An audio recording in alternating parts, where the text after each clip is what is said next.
On that beat, going crazy.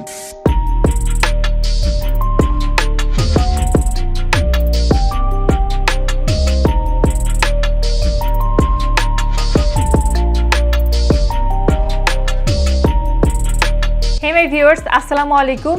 আপনারা যদি আমার চ্যানেলে নতুন হয়ে থাকুন, আমার নাম Jessica. Welcome to my channel. I hope already আমার লুক দেখে সবাই বুঝতে পেরেছেন আজকে একটা ক্লাসিক্যাল লুক নিয়ে হাজির হয়েছি। এখনকার সময়টাতে রিভার্স কাজের লুকটা বেশ ট্রেন্ডি হয়ে উঠেছে, তাই ভাবলাম কেননা এটি নিয়ে একটা ভিডিও করা যাক। তো here I am. I hope লুকটি সবার ভালো লাগবে। লুকটি কিভাবে ক্রিয়েট করেছি তা জানতে ভিডিওটি শুরু থেকে শেষ অবধি দেখুন। And ya guys, let's begin.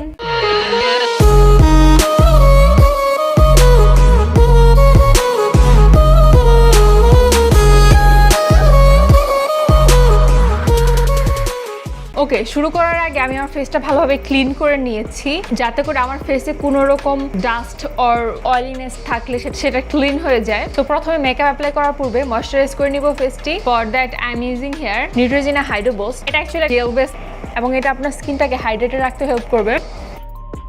যেহেতু অতিরিক্ত গরম, মেকআপের পূর্বে ফেসটাকে প্রিপেয়ার করার জন্য ময়শ্চারাইজার ব্যবহার করাটা খুব বেশি জরুরি। তো এখন আমি প্রাইমার অ্যাপ্লাই করব, এন্ড এটি হচ্ছে মেবেলিন পোর প্রাইমার। এটা খুবই থিক লাইট ওয়েট একটা প্রাইমার। মেকআপের পূর্বে প্রাইমার মাস্ট অ্যাপ্লাই করতে হবে।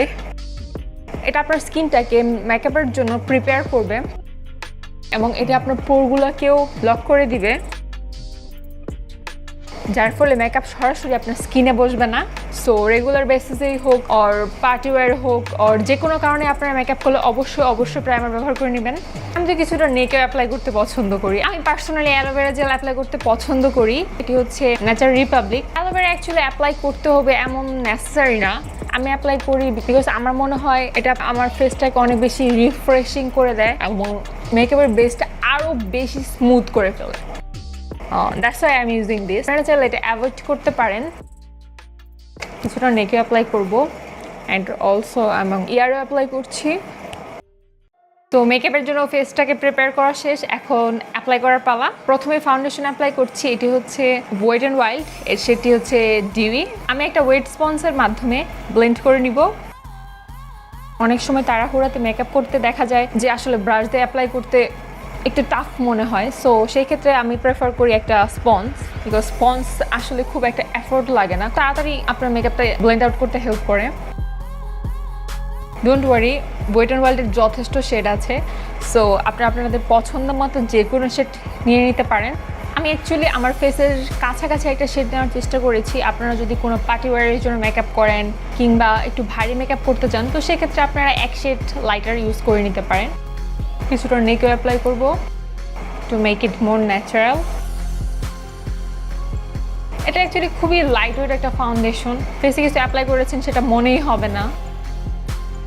সো আই থিঙ্ক এটা রেগুলার বেসিসে ব্যবহার করার জন্য একদম পারফেক্ট একটা চয়েস। সো ফাউন্ডেশন ডান, এখন আমরা কনসিল করে নিব। কনসিলার জন্য আমি ব্যবহার করেছি এলেগাল প্রো কনসিলার। আমি সেম স্পঞ্জের মাধ্যমে ব্লেন্ড করে নিচ্ছি। এই কনসিলারটা অ্যাকচুয়ালি খুবই অ্যাফোর্ডেবল একটা কনসিলার। আই থিঙ্ক কস্ট পড়ে 200 থেকে 300, এর বেশি না। সো স্টুডেন্ট হোক, রেগুলার বেসিস হোক ওর পার্টি ওয়্যার, যে কোনো কিছুর জন্য আই থিঙ্ক এটা বেশ ভালো একটা অপশন। অ্যান্ড সব থেকে মজার ব্যাপার হচ্ছে আপনি খুব ইজিলি এটা পারচেস করতে পারবেন। মোটামুটি সব স্টোরে এটা অ্যাভেলেবল আছে। কনসিলার বেসিক্যালি আপনার যে dark circle or uneven skin tone আছে সেই অংশগুলোকে হাইড করতে হেল্প করে।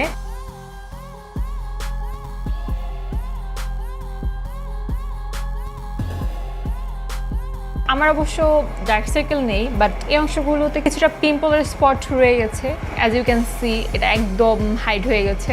সো এটা আপনাকে একদম বেবি স্কিনের মতো একদম স্মুথ একটা স্কিন ক্রিয়েট করবে। ওকে, সো আপনারা স্পঞ্জ হোক অর ব্রাশ হোক যেটাই অ্যাপ্লাই করেন না কেন, আমি হাইলি রেকমেন্ড করব প্রতিটি প্রোডাক্ট খুব ভালোভাবে ফেসের সাথে ব্লেন্ড করে নেওয়ার জন্য। তাহলে এটা আপনার স্কিনে একদম ন্যাচারাল একটা ফিনিশিং নিয়ে আসবে। না হয় দেখা যাবে কিছু সময় পর এটা একদম কেকি হয়ে যেতে পারে। তো কনসিলার অংশটুকু সেট করে নিব। তো ট্রান্সলুশন পাউডারের জন্য ব্যবহার করছি W7 এর বানানা পাউডার। আমি একটা ছোট স্টিচ স্পঞ্জের মাধ্যমে অ্যাপ্লাই করছি। আমি অ্যাকচুয়ালি আমার কনসিলার অংশটুকু আগে সেট করে নিব। এখন খুবই অল্প পরিমাণ পাউডার নিয়ে পুরো ফেসটাকে একটু ব্রাশ আপ করবো, যাতে করে প্রোডাক্টগুলো ভালোভাবে ফেসে ব্লেন্ড হয়ে যায় এবং একটা স্মুথ ন্যাচারাল ফিনিশিং নিয়ে আসে।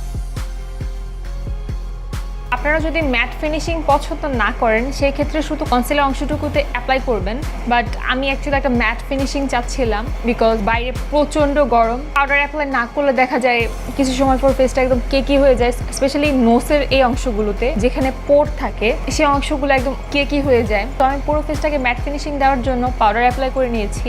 আপনারা এখানে যে কোনো ধরনের পাউডার ব্যবহার করতে পারেন। কন্ট্রোরের জন্য একটা স্টিক কন্ট্রোর ব্যবহার করব and I am using focallure stick contour. সেটা হচ্ছে কফি। আমি আমার চিক বোনস এবং জ লাইনে অ্যাপ্লাই করছি, কিছুটা ফরহেড অ্যান্ড নোসে অ্যাপ্লাই করব এবং সেম স্পঞ্জের মাধ্যমে ব্লেন্ড আউট করব। সো নোসটাকে একটু ব্লেন্ড করে নিব। এটা আসলে আপনার ফেসের যে ন্যাচারাল শেপটা থাকে, লাইক চিকস অর জলাইনের যে শেপটা অর নোসের শেপটি আরো ভালো ফিনিশিং নিয়ে আসে। আই থিঙ্ক পার্থক্যটা অলরেডি দেখতে পাচ্ছেন। ওকে, আমাদের বেস মেকআপ মোটামুটি হয়ে গেছে, এখন আই মেকআপ করে নিব। সো প্রথমে আমরা আইব্রো করে নিচ্ছি, সেই জন্য ব্যবহার করছি ফোকোলের আইব্রো পমেড এবং অ্যাঙ্গেল ব্রাশের মাধ্যমে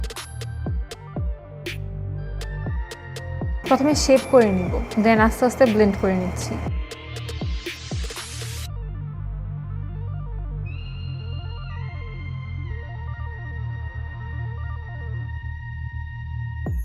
তো এখন আমরা আই মেকআপে চলে যাব, সেজন্য ব্যবহার করছি কালার বোর্ডে বিউটি গ্লেজ। আমি এখান থেকে এই শেডটি আমাদের ক্রিসে অ্যাপ্লাই করব। এই কালারটা মোটামুটি সব প্যালেটেই থাকে, সো আপনারা যে কোনো প্যালেট ব্যবহার করতে পারেন।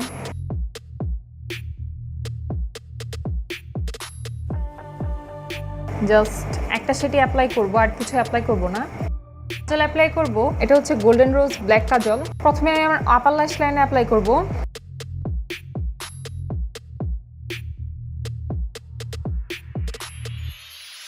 এখন আমরা লোয়ার ল্যাশ লাইনে অ্যাপ্লাই করব।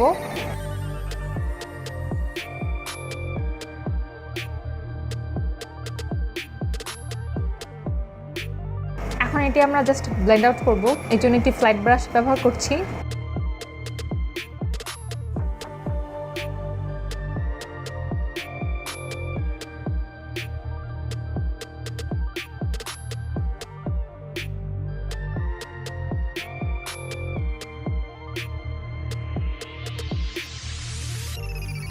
ডোন্ট ওয়ারি, ফার্স্টের দিকে এটা দেখতে একটু অনেক বেশি হরেবল মনে হচ্ছে, বাট ট্রাস্ট মি, মেকআপ শেষ হওয়ার পর ইট লুকস মাচ বেটার।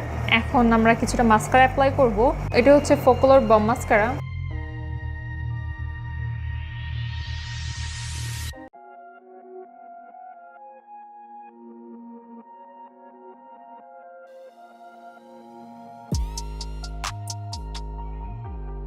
কিছুটা গ্লিটার অ্যাপ্লাই করবো পরে, এই জন্য আমি এই গ্লিটারটা ব্যবহার করব। খুবই অল্প পরিমাণ নিয়ে ক্রিসের মিডিলে ব্যবহার করছি।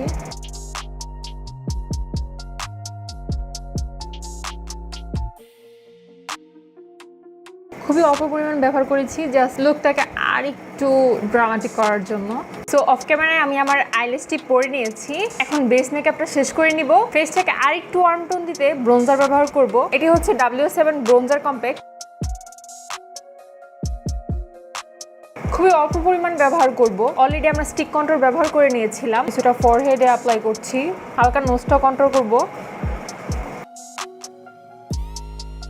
ব্লাশের জন্য অ্যাপ্লাই করব টেকনিকের mega blush palette. Actually I love blush. আমার পার্সোনালি মেকআপের মধ্যে সবথেকে পছন্দের জিনিস হচ্ছে ব্লাশ। ডেলি ওয়্যারের ক্ষেত্রে দেখা যায় জাস্ট বিবি ক্রিম ইউজ করা হয়, তো সেই ক্ষেত্রে আমি হালকা পরিমাণ ব্লাশ করে নিই, বিকজ আমার মনে হয় ব্লাশ ছাড়া আসলে মেকআপটা ইনকমপ্লিট থেকে যায়। মেকআপে আপনাদের সব থেকে ফেভারিট প্রোডাক্টটা কি, তা অবশ্যই আমাকে কমেন্ট বক্সে জানাবেন। আমার জন্য তো ব্লাশ।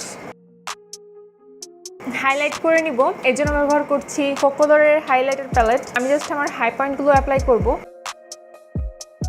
এই হাইলাইটারটা বেশ জোস, বাট এর স্মেলটা অ্যাকচুয়ালি ভালো না। ওকে, মেকআপ ডান। তো এখন লিপস্টিক অ্যাপ্লাই করব। এর জন্য আমি দুটি শেড মিক্স করব। একটি হচ্ছে ফোকোলোরের বালি, অপরটি হচ্ছে বিউটি গ্লেজ বাম্বাম।